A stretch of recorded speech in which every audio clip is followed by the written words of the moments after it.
RDI présente Modèle. Bonsoir à toutes et à tous. Quel plaisir de vous retrouver pour cet épisode inédit de Modèle. Ce soir, un autre visage de la télévision est à l'honneur. Un visage toujours souriant que vous retrouvez du lundi au vendredi dans cette émission culte de midi sur la télévision nationale. Cette personne n'est autre que Sandrine Konaté. Présentatrice, maîtresse de cérémonie, productrice, suivez Sandrine Konaté, une perle de la télévision, un portrait grand format de Warren Soulama, Laetitia Baki et Achille Bambara.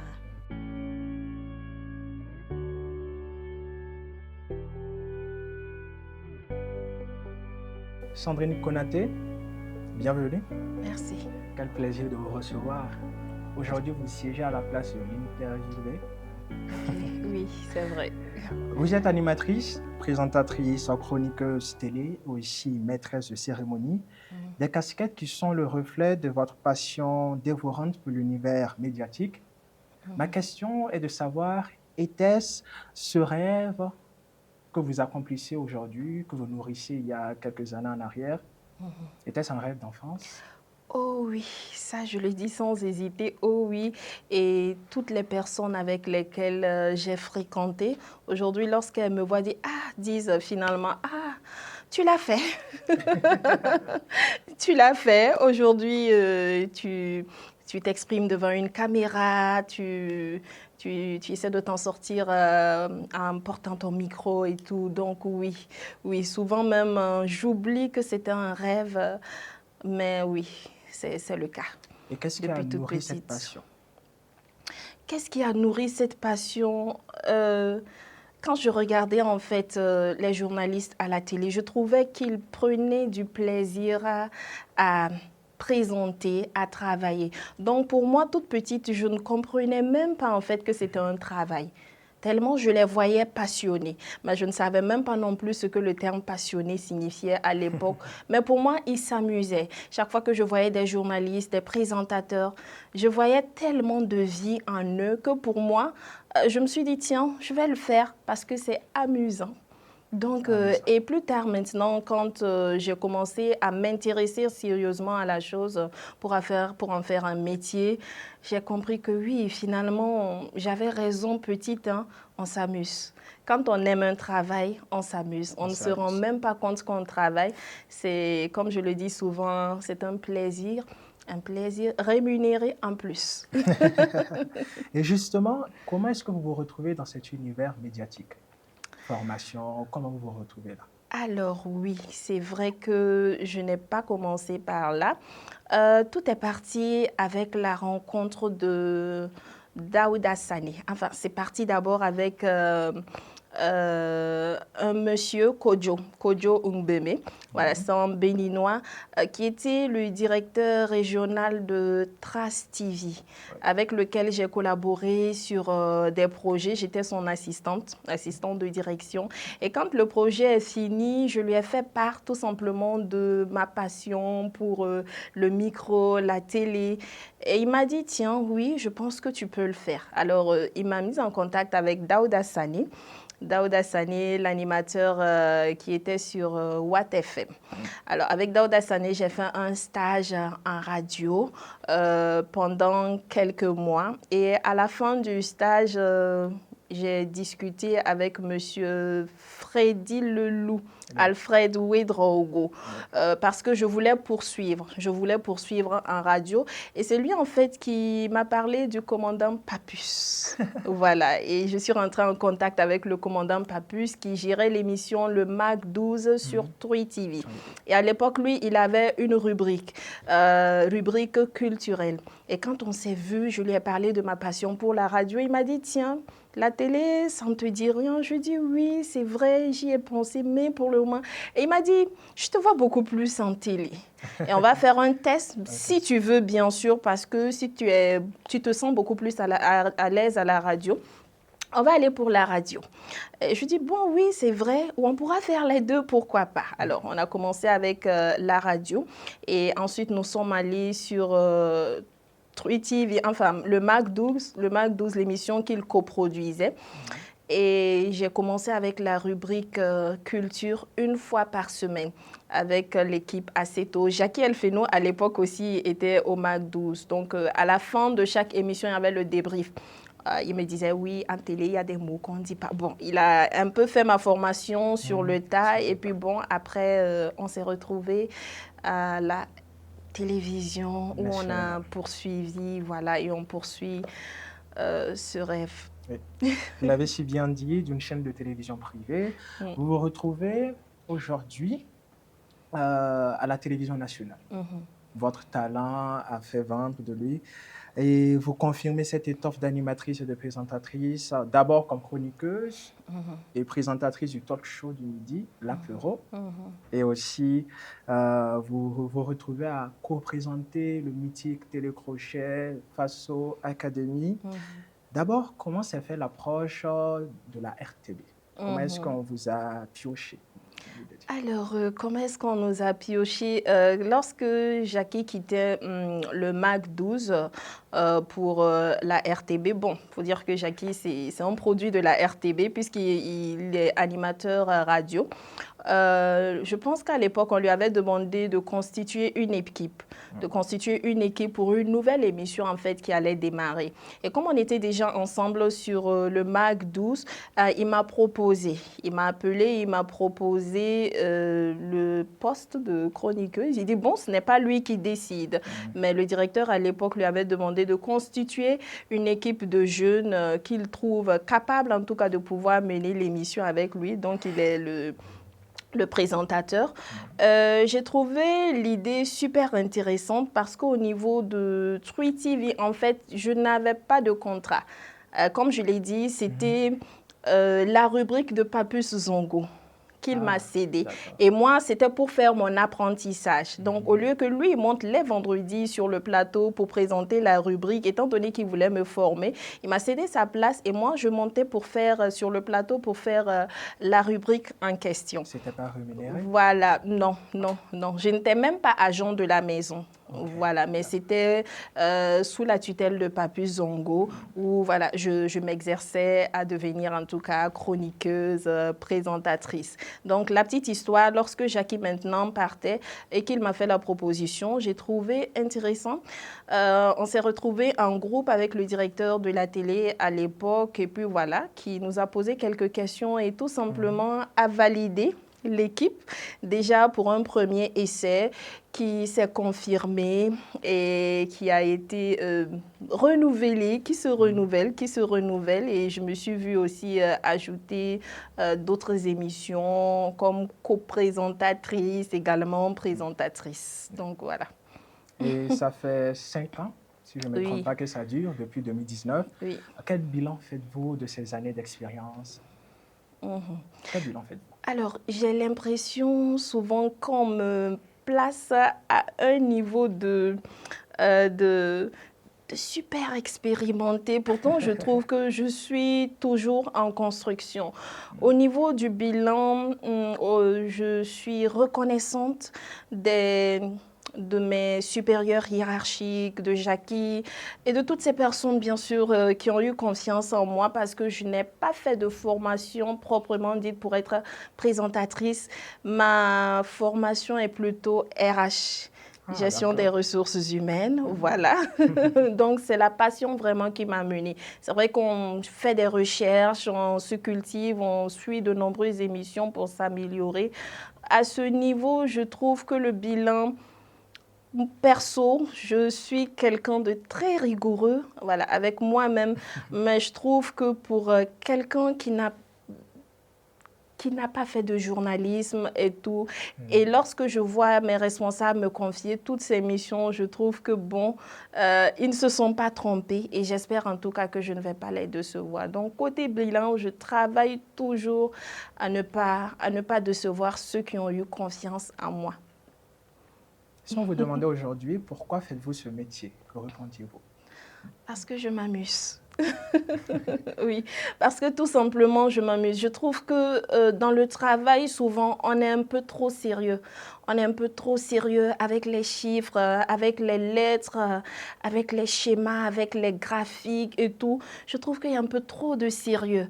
Et là, comme je l'ai dit depuis toute petite, je trouvais que ces personnes s'amusaient. Donc moi, je me suis dit, bah, si on peut grandir, travailler, et continuer à s'amuser, voilà, je choisis ce métier. Moi, j'aime bien ça parce que je m'amuse. J'ai la liberté, en fait, liberté entre griffes, d'être moi, de m'exprimer, de dire vraiment ce que j'ai envie de dire et tout simplement d'être moi, en fait. Je trouve que ce métier me définit parfaitement. Ce que j'aime, c'est que je m'amuse. Je m'amuse et vous n'imaginez pas à quel point c'est un jeu sérieux, bien sûr. Vous vous amusez, certes, mais cela ne vous empêche pas d'être engagé au service des autres.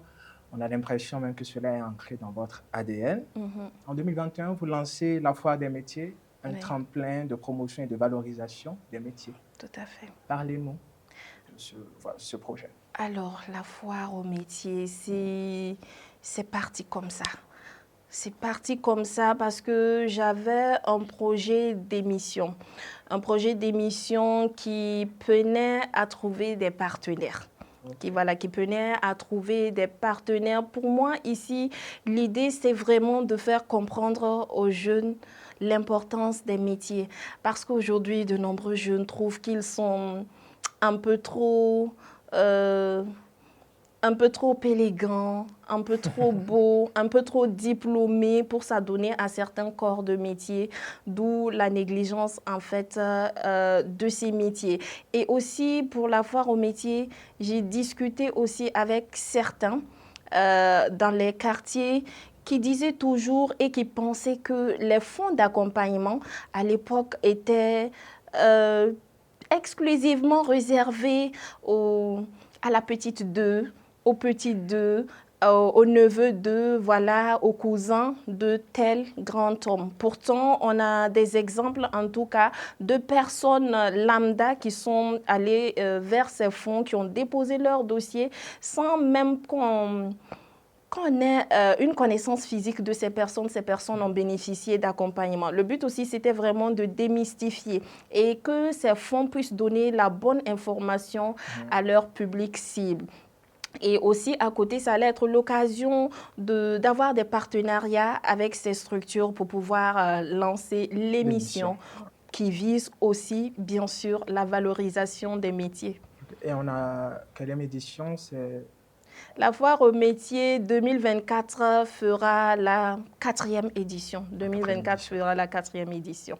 Et au niveau de la foire au métier, même, on s'est adapté, on a essayé de s'améliorer. La première, elle était vraiment foire. Voilà. La deuxième, on a intégré le volet formation. C'était payant à la 2e édition. Et après, on a discuté, on s'est dit, bon, étant donné que nous sommes dans une lancée de valorisation des métiers, ce serait bien, en fait, qu'on le fasse gratuitement pour commencer, pour amener les gens à comprendre, en fait, l'importance de ces métiers et des formations. Et puis, bon, plus tard, on pourra regarder ce qu'on pourra en tirer financièrement par là. Donc, la 3e édition, on a fait une formation gratuite en éducation financière pour les gens des métiers et également des étudiants en fin de formation. Et c'est ce que nous comptons faire en tout cas si tout va bien pour cette année. Formation entièrement gratuite avec tout ce qui va avec attestation, pause déjeuner et tout, café sur 2 jours avec l'accompagnement de nos partenaires. D'accord. Et justement, vous avez pu réaliser l'émission dont vous parlez, le nom c'est Petit Pas Grande Marche, qui vise à mettre en lumière les talents professionnels en vue de susciter des vocations. D'où est partie l'idée?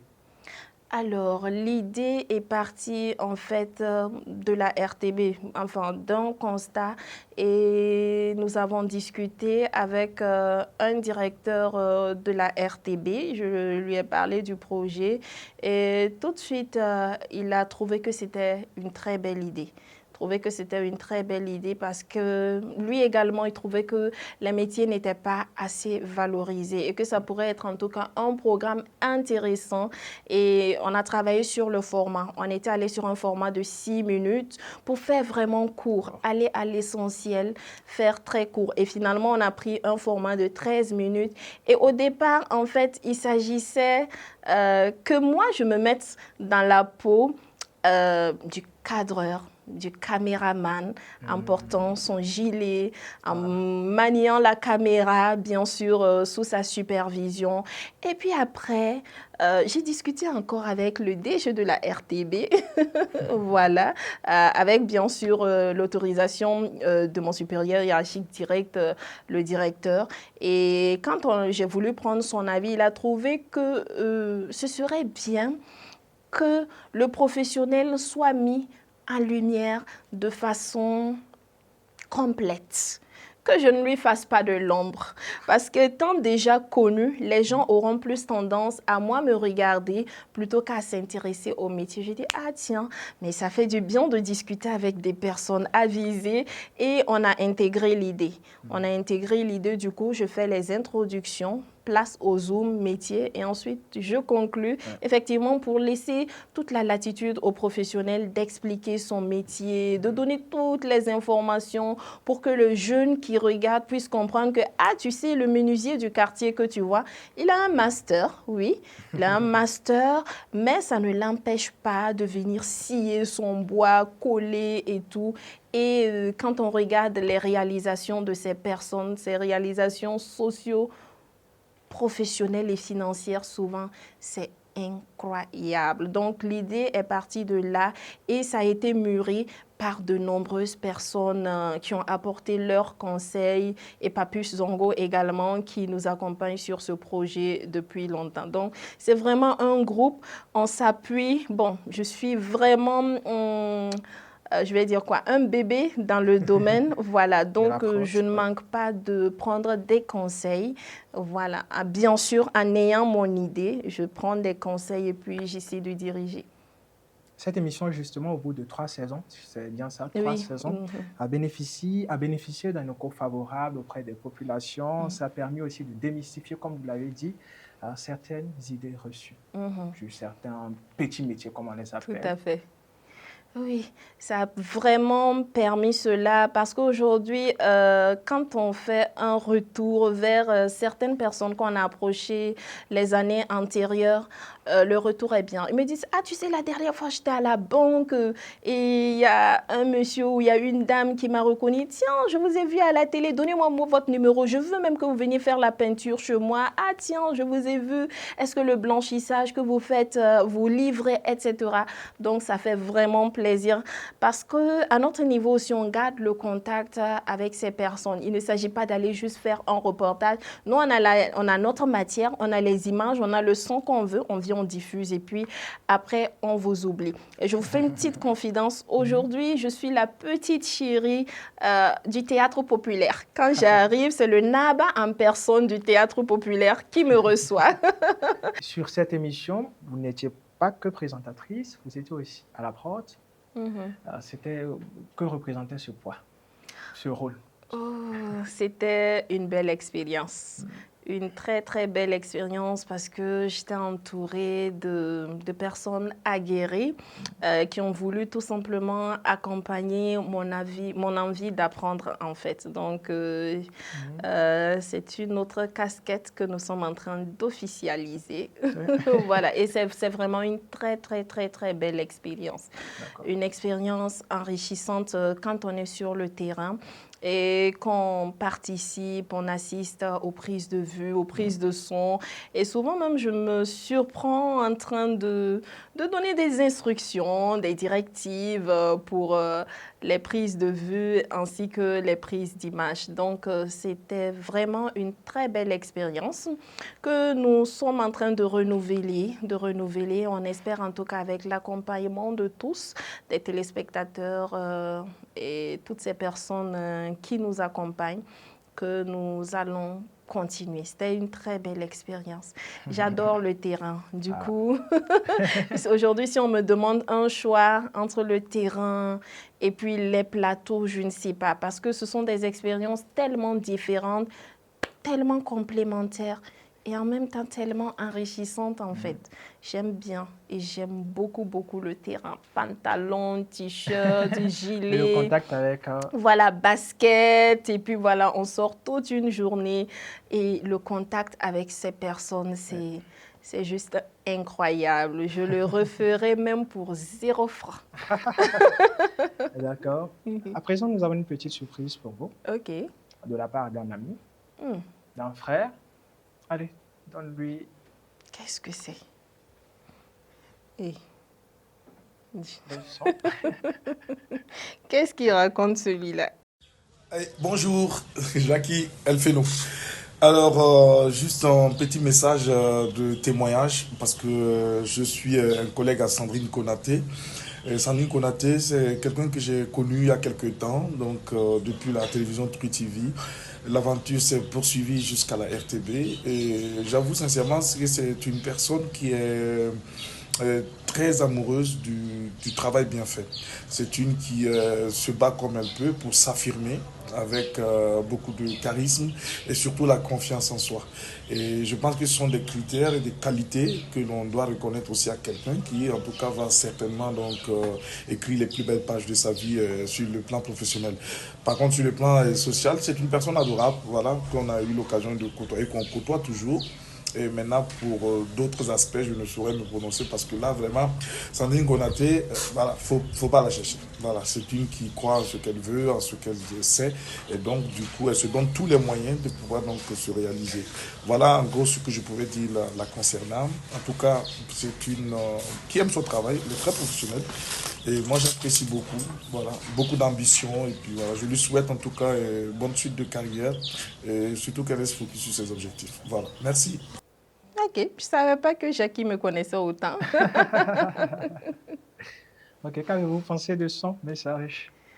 Oh, ce que je pense du message de Jackie, je dis bon, je ne savais pas que...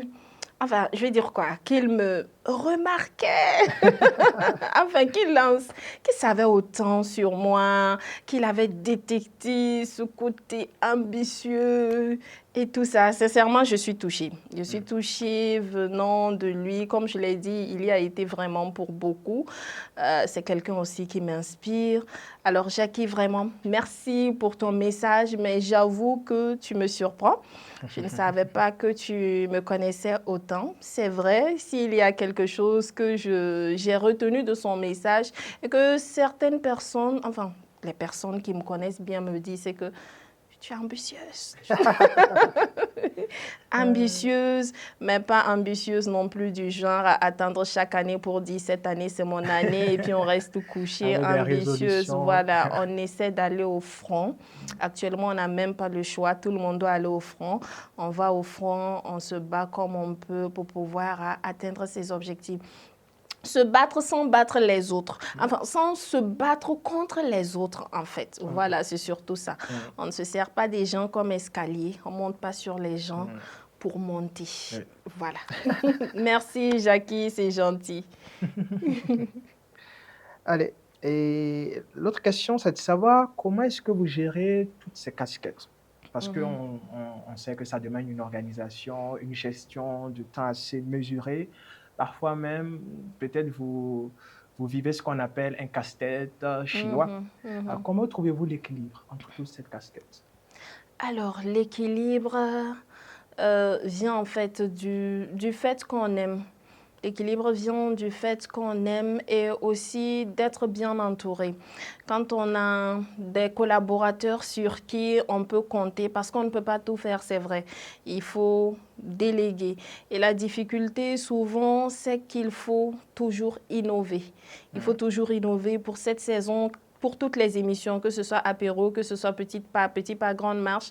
Il faut toujours apporter du neuf. Du neuf sans dénaturer l'émission, du neuf sans tout en respectant l'âme en fait de l'émission. Et c'est ce qui est vraiment très difficile.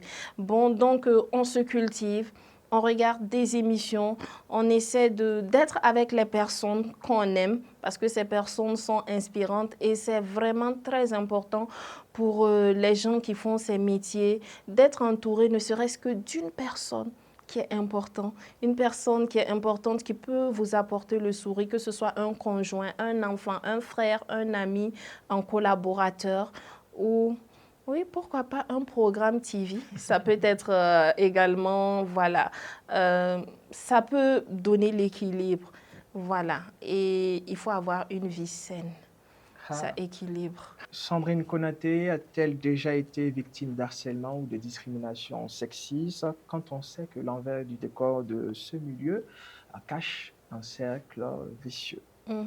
Alors, ce qui est intéressant avec ce milieu, pour nous qui sommes présentateurs, nous ne sommes pas derrière les caméras. Pour le cas de la présentation, c'est que le public juge.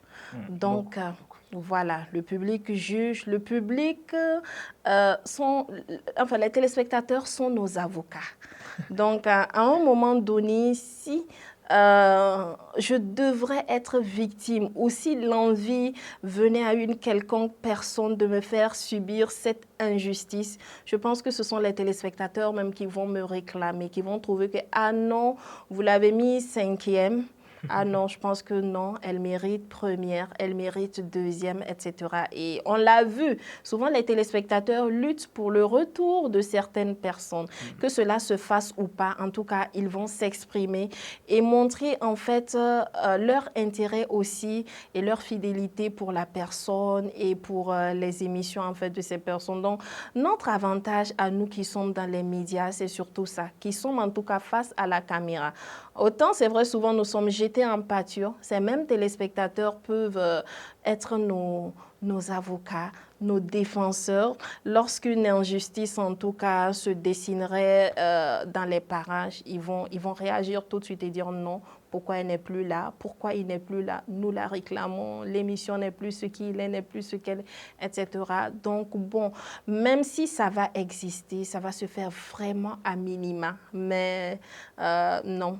Maintenant, pour le cas de harcèlement sexuel, non. Pour la RTB, pour mes émissions, dans le cadre de mes émissions, Parce que, comme je l'ai dit, le parcours, il y a eu tellement de... c'est tellement de transparence, je vais dire, tellement de transparence. Et à ce niveau, non, ce n'est même pas possible. Et qu'est-ce que Sandrine Konaté se souhaite de plus beau? Contrairement à mes collègues qui me souhaitent un mariage, je me souhaite d'être heureuse, que ce soit avec ou sans. Je me souhaite tout simplement d'être heureuse. Voilà, et que mon bonheur ne soit pas conditionné par une situation qu'autrui pourrait m'apporter. Voilà, donc je me souhaite d'être heureuse et que l'autre m'apporte une cerise sur mon gâteau que je peux déjà manger. Donc je me souhaite juste d'être heureuse professionnellement, socialement et tout. Bon, voilà. On vous le souhaite aussi. Merci. Merci. Sandrine Konaté, une perle de la télévision qui poursuit son ascension et qui inspire plus d'un. Et c'est tout pour cet épisode de Modèle. On se retrouve la semaine prochaine avec une autre femme au parcours tout aussi inspirant.